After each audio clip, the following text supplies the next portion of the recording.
played it, having the weekend off with the guys? Have they had a bit of a rest before coming back in? I only had the weekend off really, and just treated this week as a normal week then, you know, Monday, Tuesday, off Wednesday, train today, train tomorrow. So it's obviously it's not ideal to be out of the cup, but with the run of injuries we've had then it's been beneficial in terms of getting some players back and back into training. So it's been a good week. I'm looking forward to the game, which, you know, is a real tough game, but a great game to look forward to. It's like a huge game when you look at the table, when you look at the tickets that have been shifted for this one as well. Does it have the feel and the build-up of a huge game for your squad? Yeah, I think it's fantastic. You know, it's near enough a sellout, which is brilliant for the club, and it shows how much progress the team has made. You know, we're off the back of a fantastic win at Ibrox, and we're playing against a team who are in great form, scoring a lot of goals. You know, they've beaten us twice already, and probably given us our biggest test of the season, really, outside the Old Firm. You know, up at Perodri, they outplayed us, and we're by far the better team. So, you know, hopefully we've learned from that. And Derek's done a brilliant job there. You know, they're a very strong team. You know, free scoring, and, you know, deservedly in second place at the minute. Just how stung were your players by that defeat up at Perodri? You know, conceding the 4 goals, and I guess they would have been out for a bit of revenge having lost at Easter Road anyway, and for it to end up that way. Yeah, we were flat. I mean, we had played Celtic and Rangers, you know, when that was our 3rd game in 6 days. Now, I'm not going to use that as an excuse, but, you know, we have to give credit to Aberdeen. They played very well on the day. They were excellent. So the reaction has been very good. I think, you know, we've had a decent run since then. The only team to beat us since then has been Celtic away. We've played very well. So we're on a run of 3 wins out of 4, which is, you know, decent form at this stage of the season. And we want to carry that on. We would like to make inroads on the 3rd and 4th, or 2nd and 3rd place. And this is a game that will, you know, have a bearing on that, no question.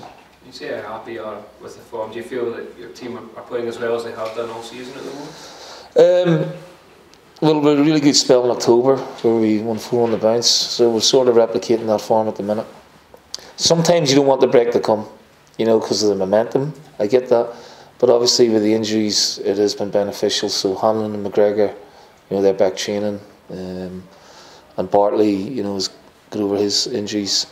We've still got a few out, you know, Whittaker, Gray, Slivka, obviously Barker long term. You know, but his prognosis isn't as bad as what we thought. So we're hoping he'll be back within 3 weeks. And the rest of the squad, the new boys have, you know, started to blend in really well. They're all making inroads into the squad, and, you know, performed very well in the last couple of games. So we're delighted with the input they've had as well. Neil, do you think there's a real strength to this league now?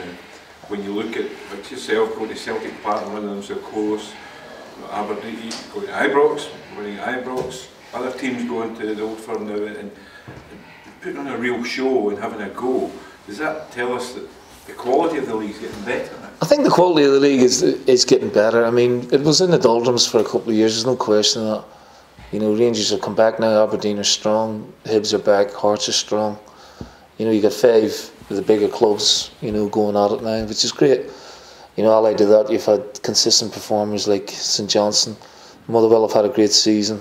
Kilmarnock have had a renaissance under Steve. So it is more competitive. I think the quality of manager, you know, that we've got in Scotland is very high as well. I think eventually, you know, in the next few years you'll probably see Rangers and Celtic get stronger again, and it's up to the rest of us to try and hang on to the coattails, really. Is there more of a belief in the players now when they take on the Old Firm that they can win? I think the belief's always been there with this group. You know, this is a very good group. I think they've done, you know, wonders for the club over the last couple of years, and the core of the group is still together, and they've got great faith in each other. And, you know, so far this season they've shown that they can play at a very high level consistently, and I'm delighted with that. It's a couple of weeks since I spoke to you, Neil. Sadly, Liam Miller passed away last week. A young man, taken far too young. You knew him really well, didn't you? Yeah, I knew him. Like, it's devastating news for us all, really, who knew he played with Liam. First of all, as a person, he was a great kid. Yeah, very quiet and unassuming, you know, away. Always had a smile on his face. He was Cork boy. You know, he had that steely Cork temperament, you know, really cold on the pitch, but strong, you know, very much, you know, a Cork type, real self-belief in himself, but not gregarious in any way. He was quiet and cold. And he had a meteoric rise at Celtic, you know, when he burst into the team, he exploded onto it really. And, you know, a couple of amazing nights in the Champions League, the goal against Lyon, and, you know, an unbelievable performance against Anderlecht as well. And I think Sir Alex was there that night watching Vincent Kompany. He was 17 at the time, and obviously came away raving about Liam. And, you know, 3 or 4 months later, he's making his debut at Stamford Bridge, and in Mourinho's first game, it was just incredible, you know, how quickly he exploded onto the scene. We obviously would have liked him to stay a little bit longer at Celtic, but I suppose the opportunity of joining Manchester United at that time was probably too good to turn down, and he went on to have a fantastic career. It's just incredible that he's gone now, you know, when you consider not only was he a very good footballer, but he was an incredibly fit lad, you know, and any of the fitness tests that you would do, you know, we'd all be finished early and Liam would be still going. So, you know, we all see him as a footballer. He's a father as well, and a son and a brother to people, and you know, everyone at Hibs, our thoughts go out to him and the family. To shine in that Celtic team, because that was a studied Celtic team at that time as well, wasn't it? For such a young lad to come in and make an impact, it just tells us a little bit of his self-belief. Yeah, not only in the European games, domestically he was in brilliant form as well. I remember speaking Hearts 5-0 one day. I think he scored 2. He was outstanding.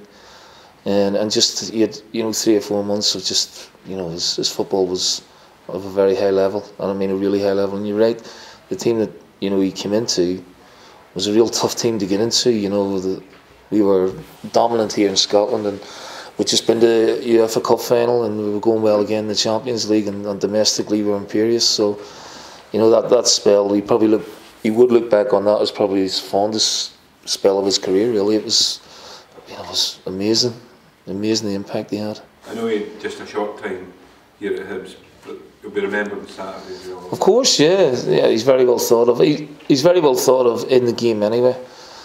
You know, I was with Brian Kerr on Tuesday night, and Brian had him with the Irish team, and I was with Kevin Kilban, and a lot of those guys, you know, again, all devastated by the loss, you know, of not only such a young man, but such a very talented player as well. And a man who's sat in your seat here at Easter Road, John Hughes, says he fancies the Scotland job. Wouldn't faze him, you know, wouldn't faze him. And when you actually put down John's resume on paper, it's very impressive, you know, in the Scottish game. So he's put himself out there, why not? You know, he's not shy on coming forward, John, and one to consider, I'm sure. Do you think he deserves at least an interview? I think he deserves an interview, yeah. Yeah, why not? I think he's experienced enough. I think he's had success. You know, he's won a trophy at Inverness. He's had promotions. He's had, you know, European places. So there's not many know the Scottish game better than John, and he's a very good coach as well. There's many pundits singling out yourself as well. You fancy the job? It's not something I've given a lot of thought to. I keep getting asked about it, but you said back in October, I think, when Gordon first. I'm too young and too good looking, Brian, for Scotland as well. No, I mean it's very flattering to be linked, but I'm sure there's a list of candidates, and there'll be a few ahead of me on it. I'm very, very content with what I'm doing here at the minute. Should the question be asked of you, though, would that give you a decision to make? It would give me a decision to make, yeah, but it's not for me to ask the question. Neil, we spoke to Craig Levine this morning following the reports of Alves and the alleged racial abuse he got before he left Hearts. Craig said it might not have been an isolated incident. Have you had any discussions with your squad regarding any potential issues that might be? Because he said that he felt that some of the players weren't comfortable in coming forward to him. Are you confident that you've got anything under control and the players can come to you with him?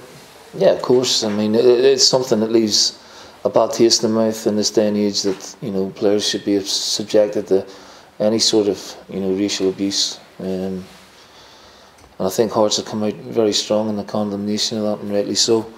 But in terms of, you know, my own squad, yeah, I mean, I think if there's anything upsetting them, and we have had a few issues you know, in other areas that, you know, players have come forward and, you know, been quite comfortable coming and speaking to us, and the club have supported them within that.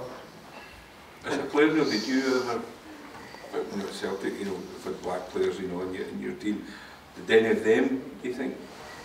You know, I wasn't aware of too much racial abuse, sectarian abuse, obviously. Yeah. It's the same thing, you know. We seem to talk more about racial abuse and sectarian abuse, and for me it comes under the same umbrella, really. But in terms of racial abuse, I've seen and witnessed it, you know, in England.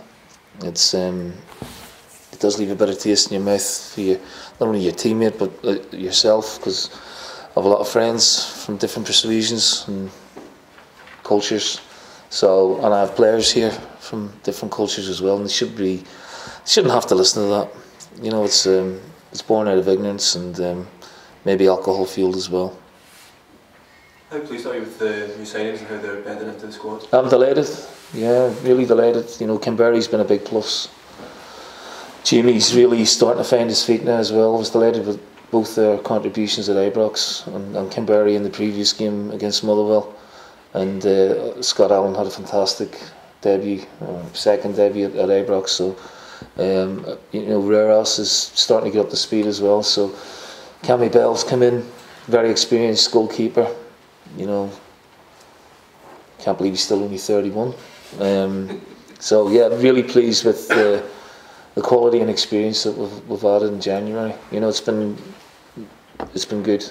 You know, so hopefully we can, you know, try and avoid too many injuries and maintain the consistency of team selection in the squad. But we had to make a lot of changes at Ibrox, and the players who came in, or the way we changed the team, you know, dealt with that fantastically well. So very, very pleased.